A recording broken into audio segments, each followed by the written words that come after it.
So I think this is, for my view, as a kind of a post-conflict situation is much better. But as I said before to someone, I respect the fact that a lot of people feel secure, assertive, empowered by national collective identities. I'm not one of them. What can I do? I mean, I cannot pretend to be something I'm not. But I really would like to see in Palestine a state where everyone is equal, regardless of their nationality, ethnicity, or religion. And that's quite a tall task. I mean, I'm willing to stop being an activist when this happens. Yeah. Going back to the refugees, the African refugees, I mean, I don't know to what extent the Guardian might have mistranslated, but the Guardian newspaper, that is. Yeah. I don't know to what extent it might have mistranslated, but it said that they were being described as infiltrators. Yeah. Do you, Yeah. why were they described as infiltrators? Yeah, I'll explain. Instead of immigrants? Yeah, because they have illegally entered Israel. That's the idea.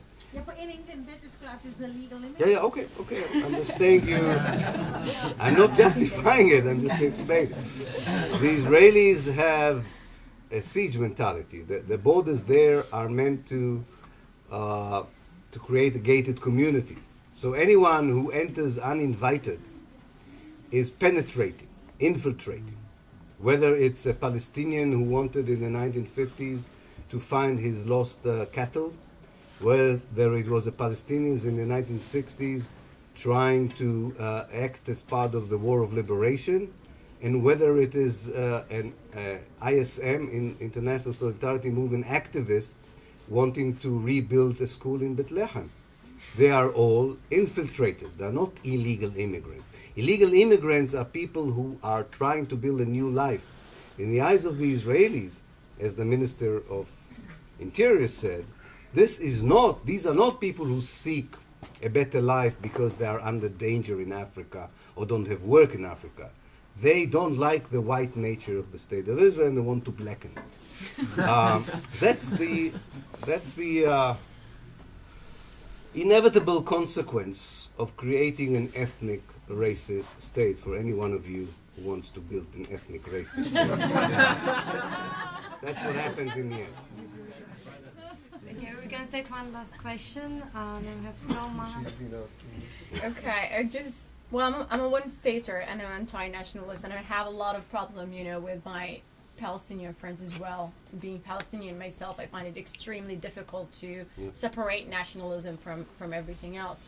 And I have a problem with the one-state solution. I'm in favor of it and I advocate for it and everything, but I have a problem coming around the issue of de-Zionizing the state of Israel, or you want to call it whatever state, if we manage one day to have a secular state securing all, civil rights for Jewish, Muslims, and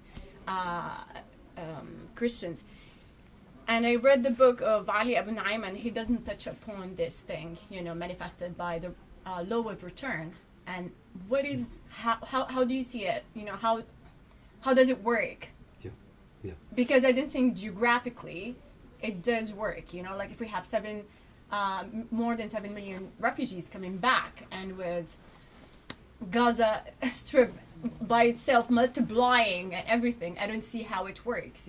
How do we stop, further migration? We have 13 million Jews around the world, and if they come, I don't know, there would be some kind of explosion. Yeah. So Yeah, I think that the way to look at it is different in my eyes. The way to look at it is not to create scenarios which you don't know whether will happen or not. It's far more important to create mechanisms. I'll give you an example to what I mean. Let's say that in a given state like Israel and Palestine, forget about the refugees for a moment. You have people who would like the state to be more religious. Yeah. There are people who would like the state to be more secular. There are people who would like the state to be more Jewish. There will be people who would like the state to be more Palestinian, right? By the fact that we declare that the two-state solution is dead and we want a one-state solution, these differences will not disappear.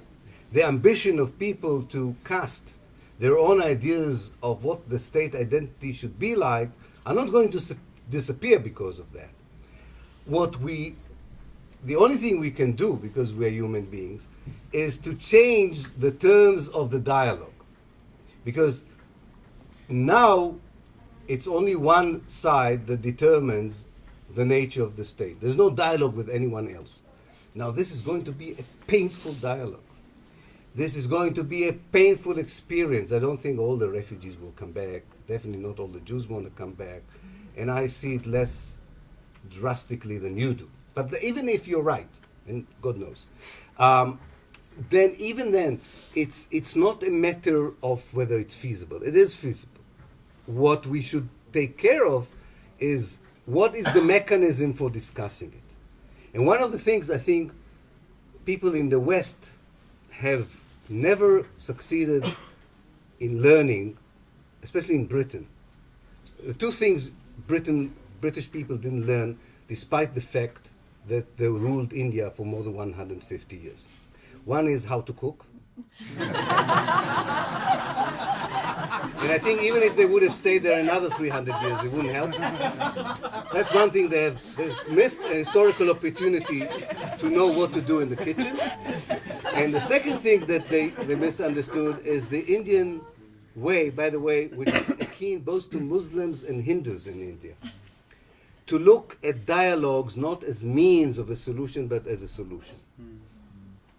We will have not the one state in Palestine, we will have the dialogue state in Palestine.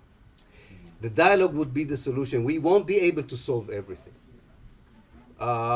Women would not feel the same in every part of Palestine. Gay people will not feel the same in every part of Palestine. Jews will not feel the same in every part of Palestine. Palestinians will not feel. The question is, when this becomes crucial, when there is a potential for explosion, when there is a basis for violence, will we be able to have a mechanism that enables us to go on despite the fact that we don't agree about everything? And that's why I don't like nation states, because nation states have no mechanism for dialogue. Ethnic states don't have mechanism for dialogue. Even binational states won't have mechanism, because not everything is Palestinian or Jewish in the world. And I think this is something we are rebuilding from scratch nowadays in Palestine, but not only in Palestine, elsewhere as well. So I would look at the advocacy, with this I will end, of the one-state solution, not so much because we have a clear idea how it would look like. Maybe Ali Abu Nima went, he's my doctorate student, I'll let him know that you said that. Maybe he went a bit too far with portraying kind of an ideal type model for the future.